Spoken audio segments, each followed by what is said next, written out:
muso den yɛrɛ ma se yɔrɔ si ma fɔlɔ, a jiginnen kuranin yɛrɛ, u filɛ k'o fɛnɛ den ta ka taa n'o ye.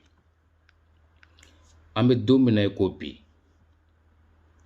bɛɛ kan k'i janto i den na, surtout den fitinin. A kana bɔ i kɛrɛfɛ. Fo n'a sɔrɔ i bɛ taa ɲɛgɛn na dɛ, i bɛ se k'a di dɔ ma ka don ka bɔ. Mais n'i bɛ taa seli, i bɛ den to i kɛrɛfɛ, i b'i ka seli kɛ, i bɛ tila k'i den ta. Parce que nin ka cas filɛ nin ye, k'a to seli de la, a ye den di dɔ ma, baarakɛla ma, ka taa seli, ɲani a bɛ tila, u taara ni den. N k'a lamɛn wɛrɛ da.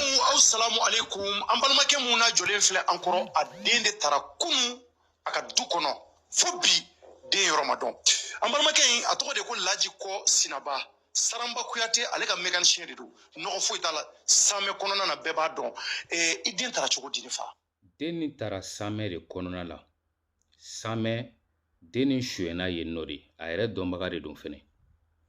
Voilà, ne den taara den kunun 15 heures waati. Donc den b'a tɔgɔ ko Fatumata. N'o yɛrɛ muso ye. Awɔ, ne yɛrɛ muso a tɔgɔ Fatumata Bagayoko. Ale ye den di a denmuso ma ko Zuli. Ko ka den minɛ k'a bɛ t'i seli ani bibɔrɔn. Voilà, donc an sigin den in bɔra kɔfɛ ka na. Donc ba taalen seli la. Maintenant, a ye den fitinin nin di a yɛrɛ denkɛ denmusonin dɔ de ma k'a k'a minɛ k'a bɛ taa seli ka na. Maintenant muso dɔ de bɔra du wɛrɛ kɔnɔ, u sigiɲɔgɔn du dɔ kɔnɔ, u bɛɛ bɛ ɲɔgɔn dɔn, ka na sisan nɔ ka na den minɛ k'a bɛna taa i munumunu n'a ye. Ko ka den in d'a ma k'a bɛ a lajɛ ko parce que ko depuis ba ale tɔgɔ Fatumata dɔ in tɔgɔ fana ko depuis ba jiginna k'ale ma den minɛ k'a lajɛ. Donc Zuli ye den d'a ma ani bibɔrɔn in d'a ma ani bamufini. Donc k'a bɛ taa ci la ba ka so kɔnɔ. Donc yanni ba ka segin Zuli ka segin, a nana sɔrɔ den ni bolila den ye.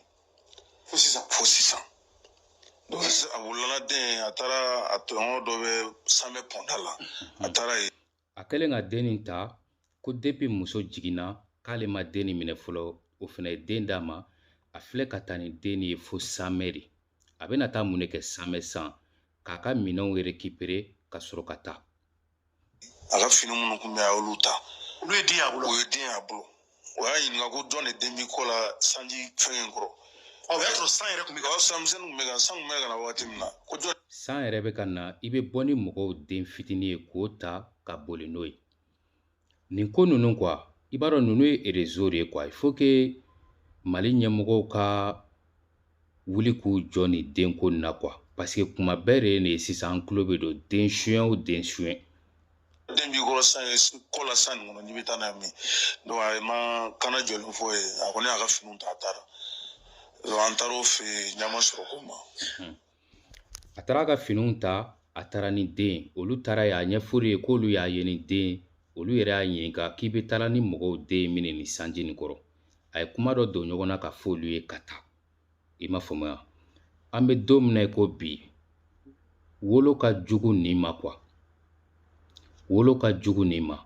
Ka den wolo, ka den kɔnɔ ta kalo 9, ka tila ka n'o ta i bolo miniti damadɔni kɔnɔ. Nin bɛ fa de don mɔgɔ yɛrɛ la quoi. A fɔ nin bɛ fa de don mɔgɔw la. Den ni photo bɛ yan mais je sais pas, n tɛna se k'a bila quoi parce que den fitininin de don quoi. N'i y'a bila TikTok mɔgɔw bɛ sɔn ka vidéo nin signaler, u b'a bloquer quoi. I ma den fitininin de don quoi. Nin ye dabaliban ko ye dɛ.